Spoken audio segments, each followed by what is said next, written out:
By Alexandra Jaffe, AAMER Madhani and Michael Balsamowashington.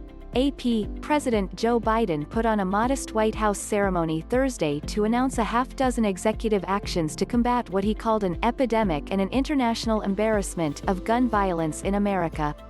But he said much more is needed. And while Biden had proposed the most ambitious gun control agenda of any modern presidential candidate, his moves underscored his limited power to act alone on guns, with difficult politics impeding legislative action on Capitol Hill. Biden's new steps include a move to crack down on ghost guns, homemade firearms that lack serial numbers used to trace them and are often purchased without a background check. He's also moving to tighten regulations on pistol stabilizing braces like the one used in Boulder, Colorado, in a shooting last month that left 10 dead. The president's actions delivered on a pledge he made last month to take what he termed immediate, common-sense steps to address gun violence, after a series of mass shootings drew renewed attention to the issue. His announcement came the day after yet another episode, this one in South Carolina, where 5 people were killed. But his orders stop well short of some of his biggest campaign trail proposals, including his promise to ban the importation of assault weapons, his embrace of a voluntary gun buyback program, and a pledge to provide resources for the Justice Department and FBI to better enforce the nation's current gun laws and track firearms.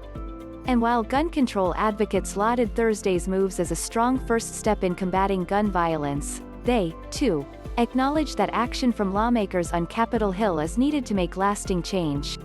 Some of the other big-ticket items are legislative, said Josh Horowitz, executive director of the Coalition to Stop Gun Violence. And that's going to be very difficult. Biden mentioned a formidable list of priorities he'd like to see Congress tackle, including passing the Violence Against Women Act, eliminating lawsuit exemptions for gun manufacturers, and banning assault weapons and high-capacity magazines.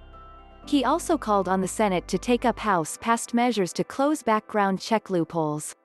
But with an evenly divided Senate, and any gun control legislation requiring 60 votes to pass, Democrats would have to keep every member of their narrow majority on board while somehow adding 10 Republicans.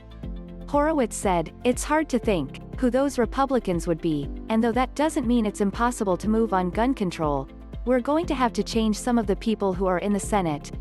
Gun control advocates say the National Rifle Association's legal and financial issues have greatly weakened the once mighty pro-gun lobby and helped turn the public tide in favor of some restrictions on gun ownership. They say a shift in public perception will eventually trickle down to Republicans on Capitol Hill.